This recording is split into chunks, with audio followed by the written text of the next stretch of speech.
Hey guys, tonight we begin with a brilliant idea, or what someone very far away in a warm tent would have called one. You're standing in sunny Spain, feeling reasonably comfortable, maybe even optimistic about your future. Then the orders come down. You're going north, over those mountains, with elephants. Now, I want you to picture this moment. The exact second when you realize your general's strategic genius involves teaching 40-ton animals to ice skate, while you personally discover just how thin mountain air can really get when you're gasping for it. But before you get really comfortable, take a moment to like the video and subscribe, but only if you are enjoying what I do here. And let me know in the comments where you're watching from and what time it is for you over there. Now, dim the lights and let's ease into tonight's journey together. You're standing in a dusty Spanish courtyard in Cartagena, chewing what might be your last decent meal for the next several months, when a messenger arrives with orders that sound like someone's fever dream. Pack light, he says. March north, he says. Bring the elephants, he adds, as if that's the normal part of the sentence. The casual confidence in his voice suggests he won't be personally involved in whatever fresh madness this entails. The orders filter down through the ranks with the efficiency of bad news.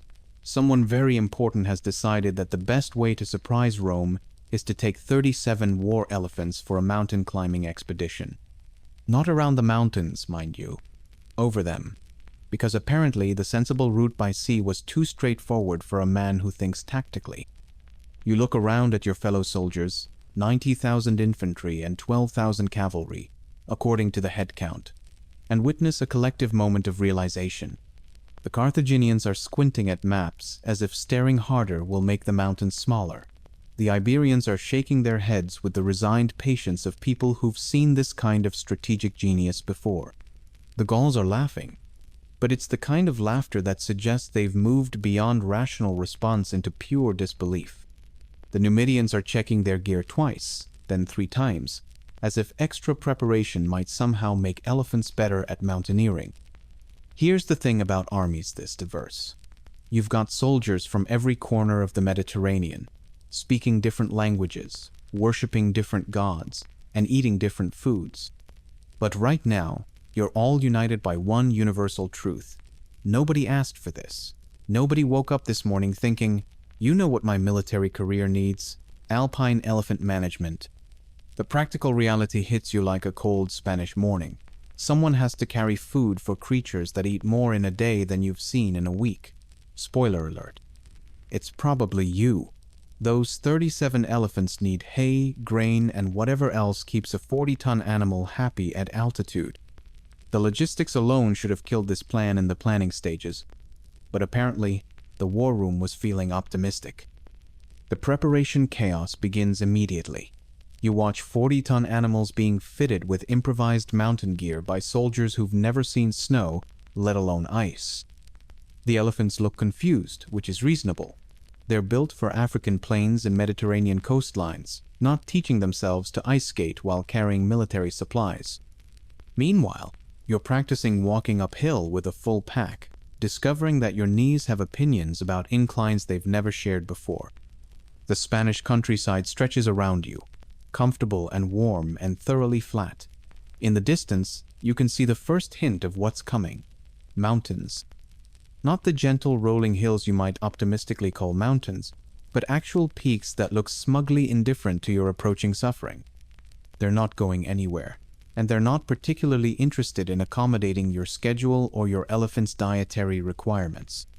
The growing dread settles in as you realize this isn't a short detour around some inconvenient geography. This is the plan. The whole plan. There's no backup plan because this is supposedly the brilliant part. Someone in a war room looked at a map and thought, what if we just walked over the Alps? With elephants? In winter? And somehow, everyone else in that room forgot to mention that this might present certain logistical challenges. You understand now the gap between grand strategy and ground-level reality. What sounds brilliant when you're pointing at maps with a stick becomes significantly less brilliant when you're the one holding the elephant's rope. The strategic masterstroke of surprising Rome by doing something nobody expects transforms into the tactical nightmare of keeping 37 confused animals alive in conditions they were never designed to survive. The flat Spanish ground beneath your feet feels precious now, knowing what's coming. Tomorrow, this reliable surface that's never asked anything of you except basic walking will give way to something that definitely isn't flat, definitely isn't warm, and definitely isn't interested in your survival. The first hint that this journey will redefine your relationship with gravity comes when you take a step forward and somehow end up 3 feet to the left, wondering if the ground is personally offended by your presence. It's not so much that you stumble, as that the earth decides to rearrange itself while your foot is committed to being somewhere it no longer is. The Pyrenees have appeared, and they're not impressed by your military training. Hannibal's scouts reported varied tribal alliances across this range, but right now you're more concerned with the immediate alliance between your boots and whatever passes for solid ground up here. You've left Carthaginian Spain's flatlands behind, and those gentle hills were apparently just warming you up for the main event.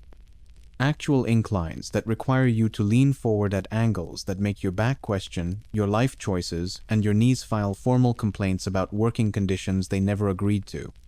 The ground stops being a reliable partner in the basic act of forward motion and becomes more like a moody acquaintance who might support you or might not, depending on factors you don't understand.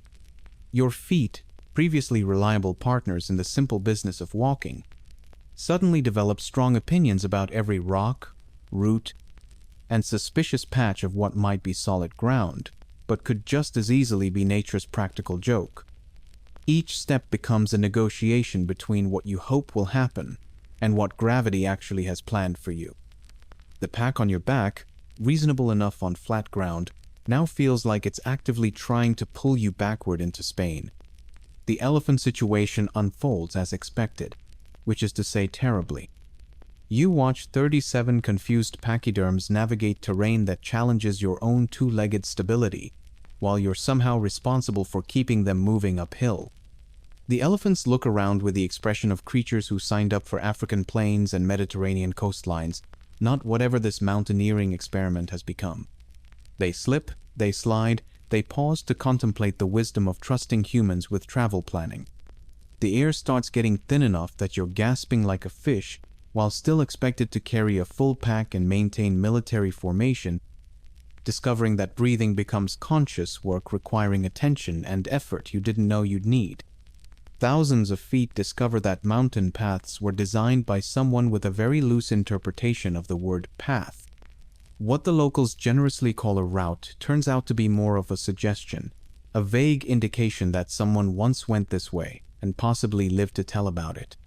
The path appears and disappears like a magic trick, leaving you to navigate terrain that seems designed specifically to make walking impossible. Spanish warmth becomes a fond memory as mountain air introduces your skin to concepts of cold it never agreed to experience. The temperature drops with the enthusiasm of someone settling old scores, and your Spanish clothing transforms from reasonable protection into a cruel joke about preparedness. Your fingers start making executive decisions about participating in activities like gripping things or maintaining circulation. But here's the thing that settles in with uncomfortable clarity. This is still the easy part. These are the foothills, the gentle introduction to what mountains can do to people who annoy them. The Pyrenees are just clearing their throat, warming up for the main performance that's waiting ahead. The real mountains haven't even bothered to show up yet. You understand now that mountains don't care about your military training, your strategic importance, or your personal desire to keep all your toes.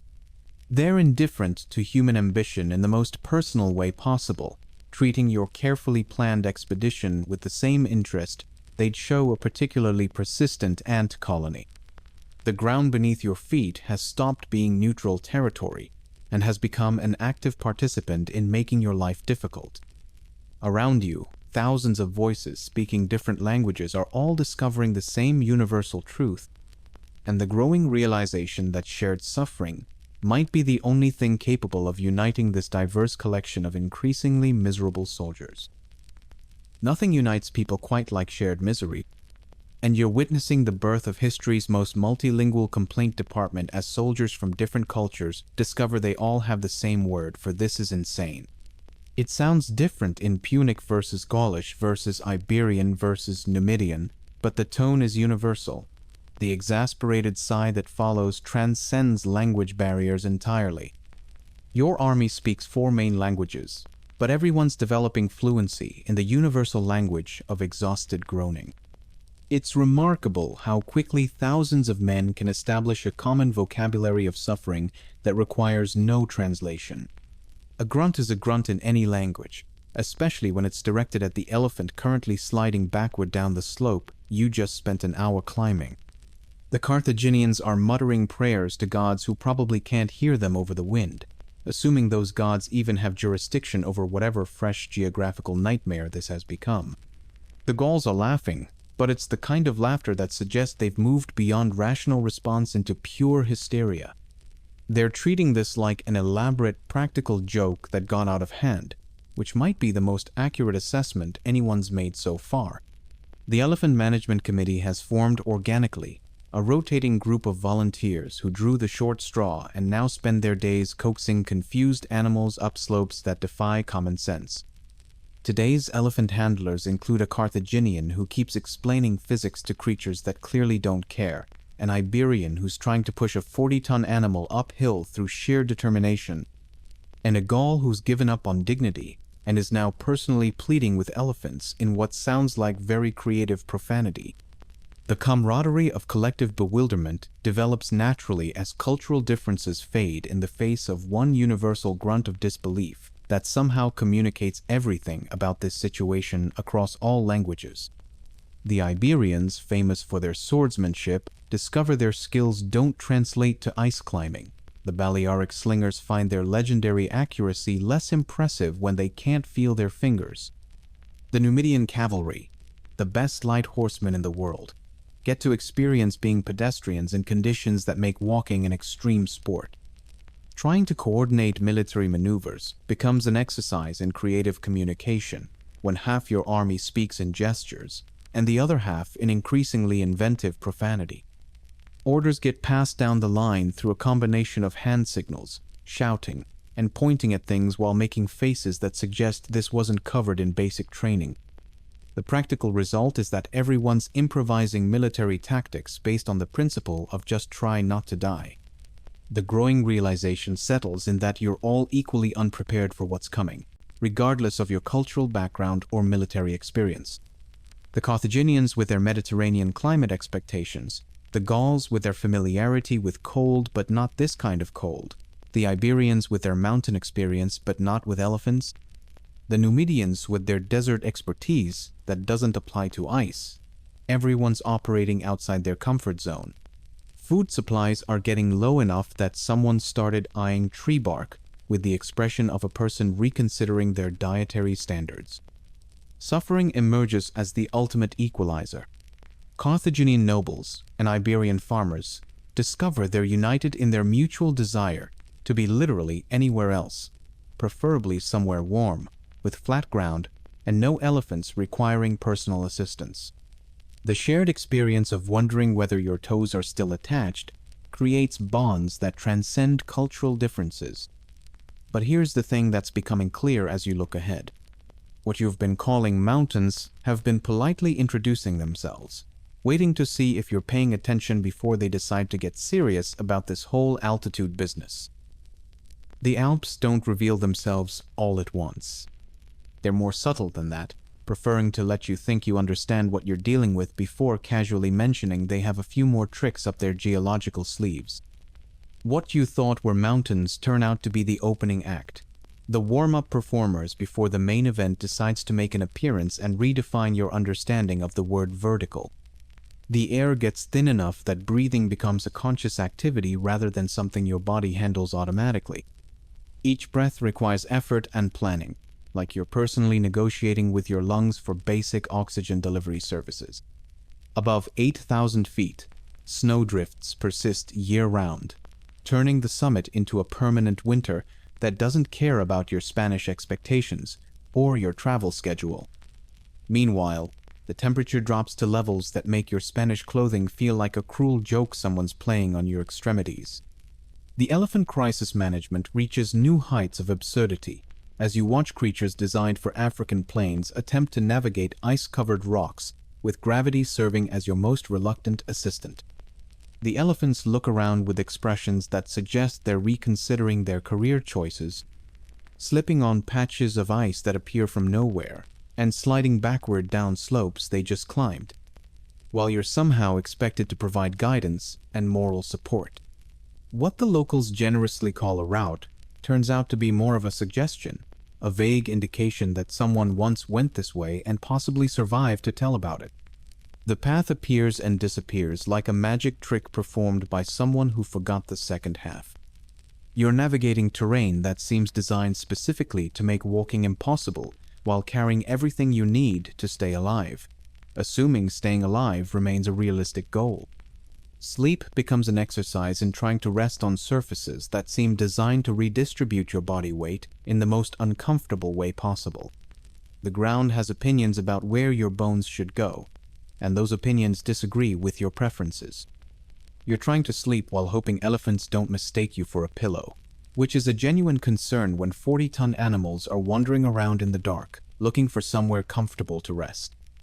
The weather isn't just cold, it's personally vindictive, targeting every exposed piece of skin with the precision of a military strategist. The wind finds gaps in your clothing you didn't know existed, and exploits them with the enthusiasm of someone settling old scores. Your face goes numb, your hands stop responding to commands, and your feet develop their own opinions about continuing this expedition. Snow starts falling with the casual indifference of weather that doesn't care about your travel plans. It accumulates on everything, including you, turning simple tasks like walking into complex negotiations with physics. The elephants look even more confused, if that's possible, standing in snow that reaches their bellies while you try to explain through gestures why this seemed like a good idea back in Spain. You understand now that mountains operate on their own timeline and couldn't care less about your military schedule, strategic objectives, or basic human needs. The Alps aren't trying to kill you, exactly. They're just completely uninterested in your survival, which amounts to the same thing when you're the one trying to stay alive in conditions that make basic existence a full-time job. But the mountains aren't the only thing that's uninterested in your continued well-being. You're about to discover that the locals have their own opinions about uninvited guests. The Allobroges, a Gallic tribe near the Isère Valley, have developed a welcoming committee that specializes in making visitors feel deeply unwelcome through the ancient art of boulder rolling. Their customer service approach involves high-velocity stones delivered with the precision of people who've made discouraging tourists their primary occupation. These aren't the friendly locals who might offer directions and a warm meal. These are people who've made a living out of discouraging visitors, and they're very good at their job. They've turned unwelcoming strangers into a refined art form, complete with strategic positioning, tactical planning, and what appears to be a comprehensive understanding of physics as it applies to gravity-assisted projectile warfare. They know exactly where to hide, when to strike, and how to make the maximum number of people regret their travel decisions simultaneously. The Allobroges position themselves on ridges and cliff tops, rolling heavy boulders down onto your baggage animals and soldiers with the casual efficiency of people who've done this before, many times. To many different armies who thought crossing their territory was a reasonable idea. You're already weakened by cold, altitude, and a diet consisting mainly of optimism when boulders start falling from places where rocks shouldn't naturally fall. The stones appear to be launched from impossible angles by people who've clearly spent considerable time studying the local geography for its stone-throwing potential. Your body, already operating on reduced oxygen and questionable nutrition, now has to add dodging airborne geology to its list of survival priorities. The tactical nightmare unfolds as you try to fight a battle when you can barely breathe. Your elephants are confused about the terrain, and your enemies have the high ground plus intimate knowledge of every hiding spot within throwing distance. Defending yourself, while simultaneously trying to keep 40-ton animals from panicking, becomes an exercise in multitasking that nobody trained you for. The elephants, already suspicious of this entire mountaineering experiment, react to falling boulders with the kind of panic that involves a lot of trumpeting and random movement in directions that don't necessarily align with military strategy, turning what should be tactical advantages into 40-ton obstacles careening through your own ranks. Combat at altitude reveals that every movement requires twice the effort, and your weapons feel heavier than they did at sea level. Swinging a sword when you're gasping for breath becomes an endurance test that pits your cardiovascular system against your desire to avoid being crushed by falling stones. Your shield arm develops opinions about the weight of bronze when you're trying to protect yourself from projectiles while operating on minimal oxygen and maximum desperation. The psychological warfare aspect emerges as the locals' war cries echo off mountain walls while you're trying to remember why conquering Rome seemed like a reasonable career goal. The sound bounces around the peaks and valleys, creating an acoustic environment that suggests you're surrounded by significantly more enemies than you can actually see. The echoes multiply their voices, turning a manageable number of stone throwers into what sounds like a major military force with excellent knowledge of intimidation tactics. You survive these encounters and understand that mountain warfare is less about strategy and more about basic survival, while people throw rocks at you from impossible angles. Victory isn't measured in tactical superiority, but in still being alive when the boulder rolling stops and you can continue your journey toward Italy. The Allobroges eventually withdraw, probably satisfied that they've made their point about uninvited guests and proper mountain etiquette. The summit finally appears ahead, promising that what goes up must eventually come down. What you don't realize yet is that mountains have very specific opinions about how that descent should proceed. The descent reveals itself as a masterclass in why gravity should never be trusted with military logistics. Going down turns out to be significantly more treacherous than the ascent, with the Italian side of the mountains proving steeper and more unstable, leading to rock slides that force the entire army to halt for days while someone figures out how to clear narrow tracks for pack animals and the few surviving elephants. What should be the easy part becomes an exercise in controlled falling while trying to prevent 40-ton animals from turning into unguided missiles careening down icy slopes. Your knees, already questioning your judgment after weeks of uphill punishment, now have to absorb the impact of a descent that's less walking downhill and more barely controlled plummeting. Each step sends shockwaves through joints that weren't designed for this kind of repeated trauma. The path disappears and reappears, like a magic trick performed by someone who forgot the second half, leaving you to navigate terrain that seems designed specifically to make walking impossible. The elephant toboggan situation unfolds with predictable disaster as the remaining survivors of altitude and attitude adjustment discover that going downhill on ice involves physics they weren't consulted about. They slide, they slip, they occasionally achieve brief moments of uncontrolled acceleration that end with trumpeting and desperate scrambling for anything resembling stable footing. Watching creatures designed for African plains attempt winter sports while maintaining dignity becomes a study in the limits of animal patience. Rock slides contribute their own special chaos, forcing the entire army to halt while engineers attempt to make passages wide enough for pack animals who've already expressed strong opinions about mountain travel. The stones fall with the casual indifference of geology that doesn't care about your schedule, your destination, or your increasingly desperate need to reach somewhere flat and warm. You're so close to Italy, you can almost taste something other than bark, but almost doesn't fill your stomach or warm your extremities. The Italian plains spread out below like a promise of everything you've forgotten exists. Flat ground, warm air, food that grew intentionally rather than accidentally. But almost is a cruel distance when you're still days away from anything resembling civilization, warmth, or nutrition that doesn't require 20 minutes of chewing per bite. The psychological torture of seeing your destination while remaining trapped in conditions that make basic survival a full-time occupation settles in with particular cruelty. The plains look warm from up here, green and inviting and thoroughly horizontal.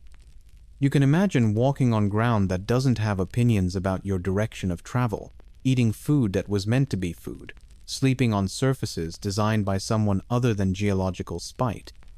The bitter irony emerges that the hardest part isn't reaching Italy. It's reaching Italy in any condition to actually conquer something more challenging than a warm meal and a flat place to sleep. The army that began this expedition as a formidable military force discovers that survival and conquest require different skill sets, and you've been specializing in survival for weeks now. You finally set foot on Italian soil and realize you've survived something that redefined your understanding of human endurance and military logistics. The ground feels impossibly flat, almost suspiciously stable after weeks of terrain that actively resented your presence. But the relief of reaching Italy comes with the sobering reality of what this brilliant strategy actually cost, and someone's going to have to count what's left. The numbers don't lie, though they do whisper diplomatically about what military historians will generously call challenging logistics. Polybius records that roughly 20,000 infantry and 4,000 cavalry made it across the Alps, which sounds impressive until you remember you started with 38,000 infantry and 8,000 cavalry after crossing the Rhone River. The mathematics of survival tell a story that future strategists will study as an educational experience in extreme military planning. The elephant situation reads like a case study in optimistic animal husbandry.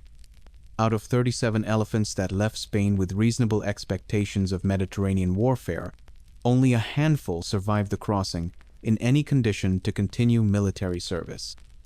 The survivors look around with expressions that suggest they're reconsidering their career choices and wondering if there are openings in less mountainous military operations. These few traumatized pachyderms represent what's left of your psychological warfare division. The human cost accounting reveals the creative mathematics of survival when fingers, toes, and entire soldiers didn't make the transition from Spanish comfort to Italian liberation. You're taking inventory of your own extremities and discovering that several body parts have decided to pursue independent careers in numbness and discoloration. Your feet have their own weather system now, complete with permanent winter zones that don't seem interested in seasonal change. The frostbite casualties alone represent a significant portion of your fighting force, assuming fighting still requires the use of functional digits. Equipment inventory becomes an exercise in creative accounting as weapons disappear into crevices, supplies get consumed by necessity, and gear gets abandoned in the name of basic survival. Swords lost to mountain streams, shields left behind when carrying them became a choice between armament and breathing, spears abandoned when they became too heavy for oxygen-starved arms to lift. Polybius notes that repairing the mountain pass alone cost 3 days of campaign time, highlighting how logistics disasters compound into strategic delays that no war room planning anticipated. The ironic victory emerges as you realize you've successfully invaded Italy, technically speaking, though invasion might be overstating what your current force could actually accomplish against a well-organized Roman defense. You've achieved the strategic objective of bringing the war to Italian soil, but the condition of your army suggests that the Romans might not need to organize much of a defense beyond waiting for you to collapse from exhaustion. The gap between strategic vision and ground-level reality becomes crystal clear when you compare what this looked like on maps versus what it felt like to live through as a walking, breathing participant. The war room planning that produced this brilliant flanking maneuver didn't account for the practical reality of keeping elephants alive in conditions that challenged basic human survival. Strategic genius on paper transforms into tactical nightmare when you're the one implementing it at altitude. You've participated in something that will be remembered as military genius while you're still trying to regain feeling in extremities that may never fully forgive you for this expedition. The ultimate understanding settles in that you've survived something that proved human determination can overcome almost anything, including common sense and basic self-preservation instincts. But the cost of that proof is measured in missing fingers, traumatized elephants, and the growing suspicion that brilliant ideas look very different depending on who's doing the actual implementing. The historical record celebrates this as strategic genius, a masterstroke of military planning that caught Rome completely off guard. What the textbooks don't mention is the Elephant Management Committee, the tree bark nutrition program, or the fact that genius and madness are separated only by survival rates and whose perspective gets recorded for posterity. History remembers the bold vision while conveniently forgetting the frozen extremities and supply chain disasters that made it possible. Military academies study the strategic brilliance, but they skip the chapters on coaxing 40-ton animals across ice and the nutritional challenges of mountain warfare. The gap between war room planning and ground-level implementation gets smoothed over by historians who weren't personally involved in keeping elephants alive at altitude. The most important stories often come from those who lived through the brilliant ideas of others and somehow survived to question the sanity of it all. You've participated in something that will be remembered as military genius while you're still trying to understand how you made it down the other side alive.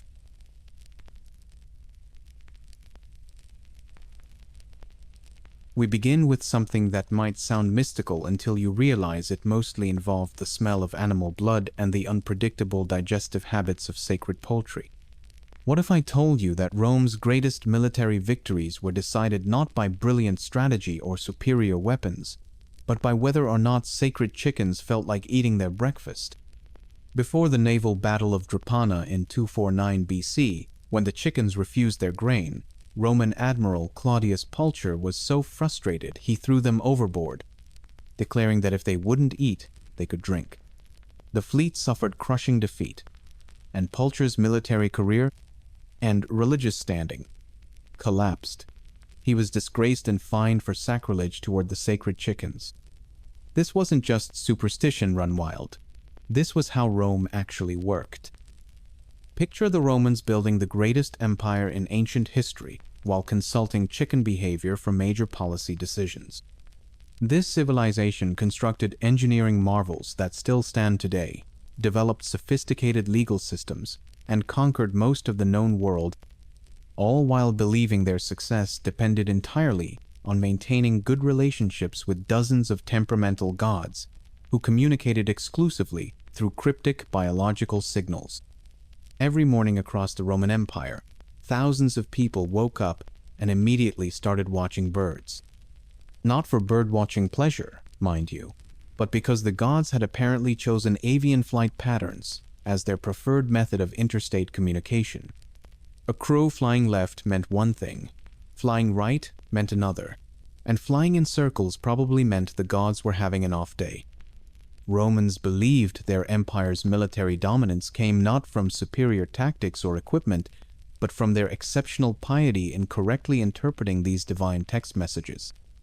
The paradox here is staggering. The same civilization that gave us aqueducts, concrete, and the Pantheon was making critical military decisions based on whether sacred chickens felt like eating their breakfast. Some generals did postpone engagements when unfavorable augury arose. Politicians postponed votes if a flock of starlings took an unexpected turn. Take Tiberius Gracchus, who consulted sacred chickens before his tribunate and received warning omens, signs that proved prophetic when his political career ended in violence. Romans called this divine favor Pax Deorum, peace with the gods. They genuinely believed their collective piety was the secret ingredient in Roman imperial success. This wasn't just religious sentiment. It was state policy. Missing or misinterpreting divine signals could lead to military disasters, political exile, or worse. The pressure to get these omens right was enormous because the consequences of getting them wrong were catastrophic. This belief system transformed divination from religious practice into essential government infrastructure. You couldn't build a road without checking the bird situation first. You couldn't declare war without ensuring the gods approved through proper liver inspection. Their specialists studied bird calls, flight paths, and animal organs as state-sanctioned oracles. Each category had its own interpretation manual, its own specialists, and its own potential for spectacular misreading. The types of omens Romans monitored would make a modern meteorologist weep. Romans read both the flight and feeding patterns of sacred birds. They examined animal organs for color, texture, size, and completeness. Missing body parts meant automatic bad news. A rough, shrunken liver was divine disapproval. A smooth, shiny, full liver meant the gods were having a good day and might approve your military campaign. But here's where it gets particularly absurd. Romans had developed specific quality standards for divine communication through animal organs. A proper liver for divination needed to be smooth, shiny, and full, versus rough and shrunken. The caput iocineris, a specific part of the liver, had to be present and in good condition, or the entire reading was automatically negative. Imagine explaining to a Roman senator that his invasion plans were cancelled because a sheep's liver wasn't sufficiently glossy. This system created an entire professional class whose job was essentially divine customer service. These specialists spent their careers translating what they claimed was God-speak for anxious emperors, nervous generals, and paranoid politicians. They weren't street corner fortune tellers. These were highly educated professionals whose interpretations could start wars, end careers, or reshape imperial policy. Meet the two types of professionals who held the fate of Rome in their hands. One group spent their days staring at birds like the world's most consequential bird watchers. The other elbow-deep in animal intestines like divine butchers with political science degrees. These weren't your average religious officials mumbling prayers in dark corners. These were the augurs and haruspices, and according to Cicero, augurs could adjourn official proceedings if omens were unfavorable. Augurs were the bird specialists, official priests who interpreted avian behavior within sacred spaces called templum. Picture a Roman senator standing in a designated holy rectangle, squinting at sparrows and taking notes like a meteorologist tracking storm patterns. The augurs watched for alights, signs from bird flight, and awe signs, signs from bird sounds. They monitored which direction birds flew, how high they soared, what kind of flight patterns they exhibited, and where they decided to land. They also tracked the pitch and direction of bird vocalizations, because apparently the gods had strong opinions about proper bird pronunciation. Haruspices, meanwhile, specialized in reading animal entrails with the dedication of medical examiners investigating a particularly mysterious cause of death. Haruspices inherited Etruscan expertise and were summoned for specialized organ readings, supplementing the public role of augurs. They examined livers, hearts, lungs, kidneys, spleens, and intestines for divine messages written in tissue and blood. The haruspices were considered more accurate than the augurs in their interpretations, drawing on centuries of Etruscan divination knowledge. But here's where the power dynamics get fascinating. Augurs held such political authority they could adjourn legal proceedings and overturn government decisions based on bird flight patterns.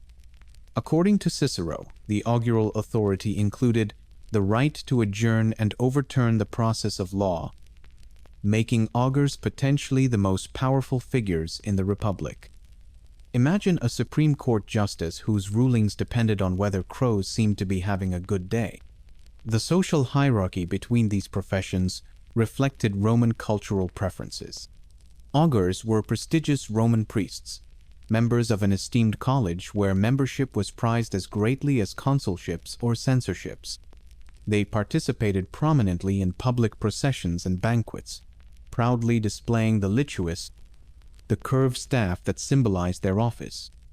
During the Republic, becoming an augur was like winning the lottery of religious prestige, complete with lifetime benefits and social status that opened doors across Roman society. The training requirements for both professions were rigorous beyond belief. Augurs needed years of apprenticeship to master the nuances of bird behavior interpretation. They memorized complex classification systems for different flight patterns, vocalizations, and feeding habits. Haruspices had to learn the Etruscan discipline, comprehensive guides covering various forms of divination, including detailed organ interpretation protocols that would make modern medical textbooks look like children's picture books. Etruscan priests wrote these guides and passed down training through collegia, some of which were hereditary, creating dynasties of specialists who preserved complex interpretive traditions across generations. These roles created professional lines of people whose primary job qualification was the ability to extract meaning from biological processes. The augurs were integrated into the College of Priests with official state authority, making their interpretations essential components of Roman governance. Their actual daily work environment, however, required dealing with conditions that would challenge even the most dedicated professionals. Imagine walking into a Roman temple for divine guidance and being hit by the overwhelming scent of fresh blood, burning fat, and organs that have been sitting in Mediterranean heat for longer than anyone wants to calculate. This wasn't the mystical, incense-filled sanctuary you might picture from Hollywood movies. This was more like walking into a combination slaughterhouse and medical examiner's office, except everyone pretended it smelled like roses and acted like this was perfectly normal behavior for sophisticated adults. The actual sensory experience of haruspice would challenge even the strongest stomachs. The air hung thick with the metallic tang of animal blood, mixed with the acrid stench of burning fat and the sweet cloying smell of organs beginning to spoil in the heat. Add the constant buzzing of flies attracted to the feast of fresh entrails, and you have an environment that would make modern health inspectors faint. Yet this olfactory nightmare was where Rome's most powerful leaders regularly came for spiritual guidance, presumably holding their breath and trying not to gag while receiving divine wisdom. The workspace of a haruspix resembled a butcher shop designed by someone with a religious studies degree. Blood-stained altars dominated the center of the space, surrounded by the tools of the trade, knives for opening carcasses, bronze vessels for catching blood, and tables stained permanently brown from years of organ examination. The floors were slick with a mixture of blood, fat, and whatever other fluids emerged during the sacrificial process. Maintaining religious solemnity while standing ankle-deep in animal remains required either exceptional dedication or exceptional denial. The practical challenges of the profession would make modern butchers queasy. Haruspices had to work quickly before organs spoiled in the Mediterranean heat, which meant examining sheep livers while they were still warm and dripping. They handled hearts that had stopped beating moments earlier, lungs that still held the animal's final breath, and intestines that contained whatever the sheep had eaten for breakfast, all while maintaining the dignified demeanor expected of religious professionals consulting with senators and emperors. The occupational hazards extended far beyond unpleasant smells. Constant exposure to animal blood created serious infection risks in an era before antibiotics or basic hygiene understanding. Haruspices regularly got cuts on their hands from handling sharp bones and sacrificial knives, then immediately stuck those same hands into fresh animal carcasses. The psychological toll of daily slaughter would challenge anyone's mental health, especially when combined with the pressure of providing accurate divine interpretations that could determine military campaigns or political futures. But here's what the historical sources actually documented about these consultations. The most powerful Romans walked away from these sessions reeking of animal blood, burning fat, and whatever incense was used to mask the stench of the sacrificial process. Julius Caesar probably smelled like a barbecue pit crossed with a crime scene after consulting his haruspices about crossing the Rubicon. Augustus likely carried the scent of sheep entrails to important Senate meetings. These weren't quick, clean consultations. They were extended sessions involving multiple animal sacrifices and detailed organ examinations. The haruspices themselves developed coping mechanisms for their aromatic work environment. Some burned excessive amounts of incense, though this only added another layer to the already complex bouquet of smells. Others worked as quickly as possible to minimize exposure time, though rushing divine consultations carried its own professional risks. Many probably lost their sense of smell entirely after years in the profession, which might have been a blessing disguised as an occupational hazard. This wasn't the clean, mystical experience depicted in Renaissance paintings or modern imagination. Haruspice was a grimy, smelly business that required genuine dedication to endure daily. The contrast between the perceived dignity of divine consultation and the actual reality of standing in a blood-soaked room examining warm sheep organs while trying not to vomit reveals just how seriously Romans took their religious obligations. The specific techniques these dedicated professionals used to extract meaning from this mess of organs required even more specialized knowledge than one might expect. A haruspix examining a sheep's liver wasn't just looking for disease. They were reading what Romans considered a divine text written in organ tissue, complete with chapters, verses, and footnotes that could determine whether your army lived or died. This wasn't casual browsing through divine literature. This was intensive biblical scholarship, except the Bible was a warm, bloody organ that had been breathing 15 minutes earlier, and getting the interpretation wrong meant explaining to an emperor why his military campaign just became a very expensive disaster. The methodology of haruspicy followed systematic protocols that would impress modern medical examiners. Haruspices examined the liver first, then moved through the heart, lungs, kidneys, spleen, and intestines in specific order, looking for divine messages encoded in tissue quality, color variations, and structural completeness. Each organ had its own interpretive framework, its own vocabulary of divine communication, and its own potential for spectacular misreading. The liver, considered the seat of the soul, received the most attention, but every organ contributed to the overall divine message like instruments in a very bloody orchestra. The pressure involved when an emperor's military campaign depended on whether a pig's liver looked sufficiently shiny reveals the absurd stakes of this profession. Picture standing in a blood-soaked temple, holding a warm organ while Julius Caesar stares at you expectantly, waiting to hear whether the gods approve of invading Gaul. Your career, his campaign, and thousands of lives hang on your professional opinion about liver texture. No pressure at all, really. Just the fate of the Roman Empire resting on your ability to distinguish between divine approval and divine irritation based on organ appearance. Haruspices memorized complex interpretive systems for different organ appearances and combinations that rivaled modern medical textbooks in their specificity. They studied the meanings of smooth versus rough textures, variations in color from healthy pink to concerning gray, missing anatomical parts, and unusual growths or markings that might indicate divine displeasure. The Etruscan bronze liver of Piacenza served as their instructional manual, divided into 16 regions corresponding to sections of the heavens, each inscribed with deity names like a divine roadmap for liver interpretation. The specific signs they monitored would challenge any modern diagnostician.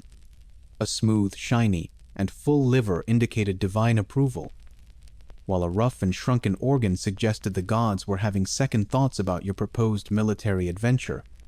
The caput iocenaris, the head of the liver, had to be present and properly formed, or the entire consultation was automatically negative. Missing this crucial anatomical feature meant telling your imperial client that the gods had essentially hung up the phone before the conversation started. Decision-making became particularly complex when organs gave conflicting signals or ambiguous messages requiring professional judgment that could reshape imperial policy. What happens when the liver looks promising but the heart shows concerning discoloration? How do you interpret a perfectly healthy spleen alongside suspicious kidney markings? Haruspices developed sophisticated protocols for weighing contradictory evidence, though their success rate in preventing military disasters suggests these protocols had significant room for improvement. The technical examination process itself followed precise steps that haruspices learned through years of apprenticeship. After checking the caput iocenaris, they examined the flat visceral side of the liver, looking for texture, color, and completeness as divine indicators. They noted any unusual markings, measured proportions, and assessed overall organ quality according to established divine communication standards. This wasn't intuitive fortune-telling. It was systematic analysis, using standardized criteria that supposedly translated divine intentions into actionable military and political guidance. This was essentially a complex diagnostic system treating animal organs as divine communication devices requiring expert translation, like having a medical degree in Godspeak with a specialization in interpreting divine mood swings through tissue analysis. The Romans had created an entire professional infrastructure around the belief that gods preferred expressing themselves through sheep anatomy rather than direct conversation. The elite clientele, who paid handsomely for these grotesque consultations, included the most powerful figures in the ancient world. Picture the most powerful man in the ancient world, capable of commanding legions and reshaping continents, nervously waiting to hear whether a chicken's liver approved of his battle plans. This wasn't some minor provincial governor seeking guidance about tax collection. These were emperors, generals, and senior magistrates who wouldn't make major decisions without consulting animal organs first. Julius Caesar delayed crossing the Rubicon until the haruspices examined enough sheep to fill a small farm. Augustus built an empire while regularly checking with people who spent their mornings elbow-deep in pig intestines. The elite clientele of Roman diviners reads like a who's who of ancient power. Emperors scheduled military campaigns around liver readings. Generals postponed invasions if the sacred chicken seemed moody. Senior magistrates delayed important votes because a haruspice found concerning discoloration in a goat's spleen. These weren't superstitious peasants clinging to folk beliefs. These were sophisticated politicians and military strategists who genuinely believed their success depended on maintaining proper relationships with gods, who apparently preferred expressing themselves through animal anatomy rather than direct conversation. The political implications became particularly messy when divine messages conflicted with imperial desires, creating diplomatic crises between rulers and their gut readers. Imagine being a haruspice who has to tell Caesar that the gods disapprove of his Gallic campaign plans based on unfavorable sheep liver readings.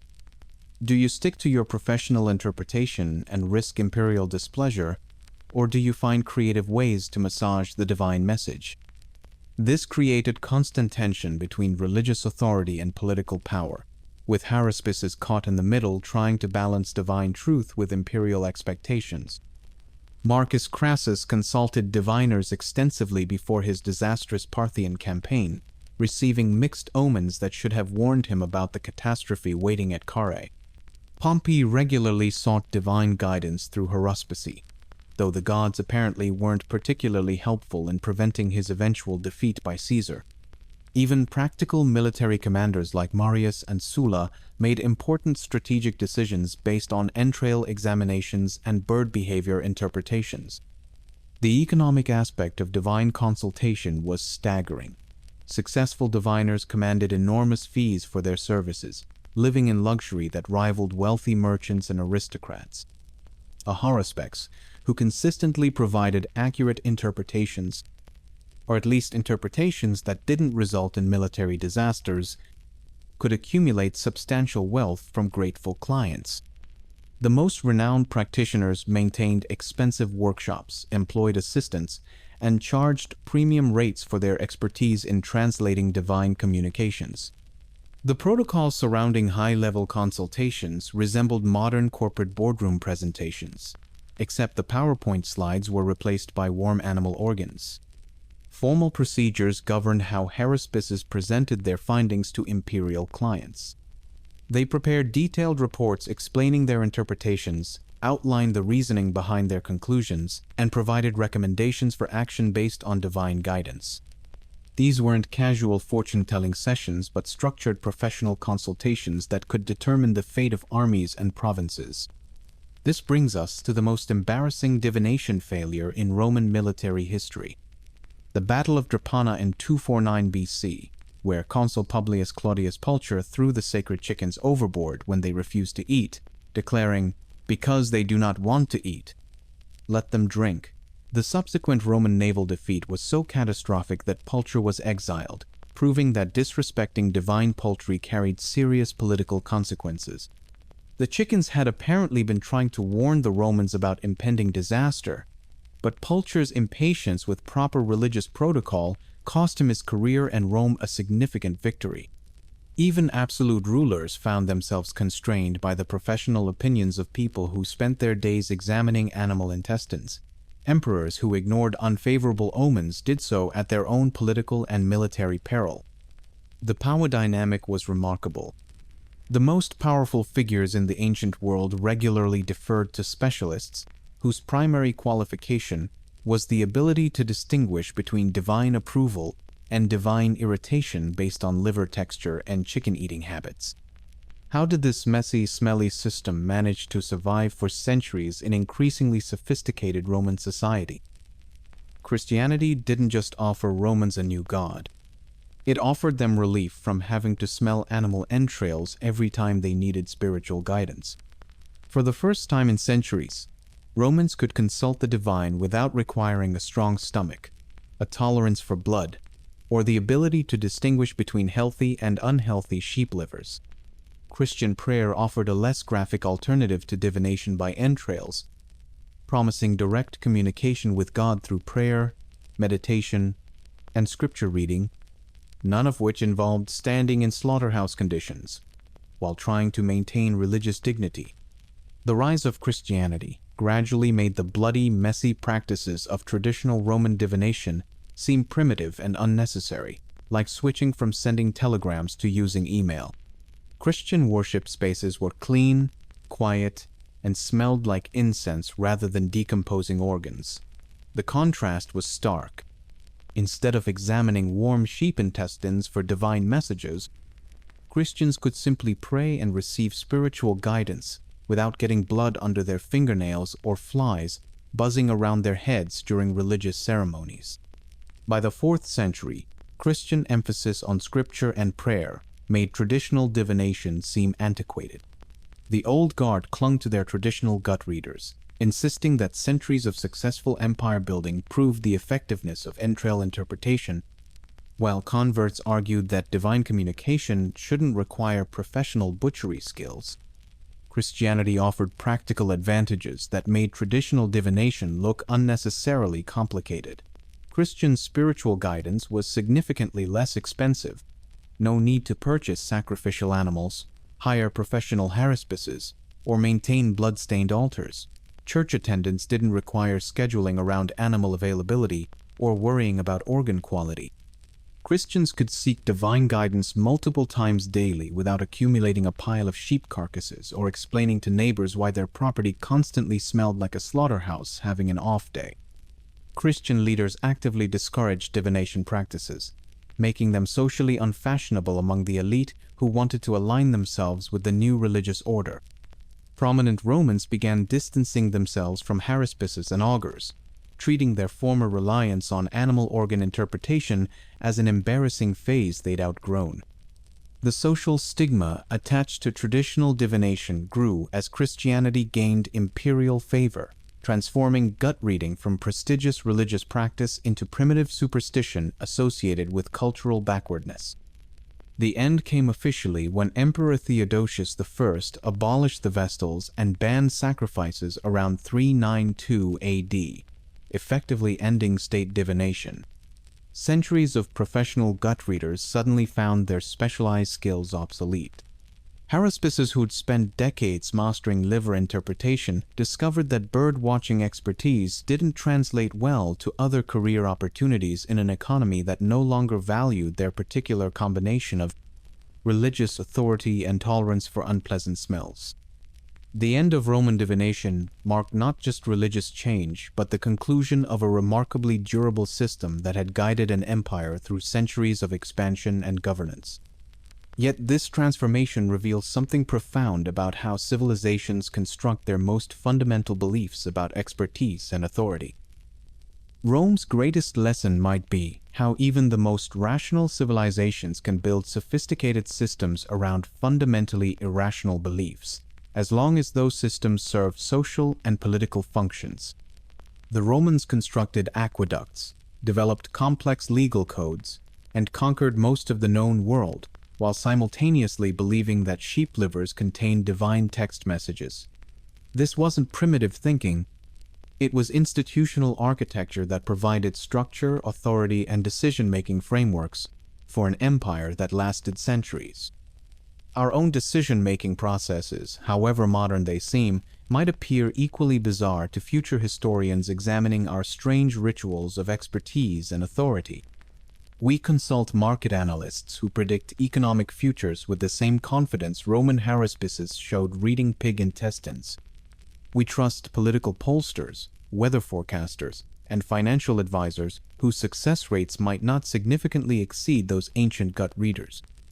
The next time you trust expert predictions about politics, economics, or the future, you're participating in a tradition that stretches back to Romans nervously watching chickens eat their breakfast.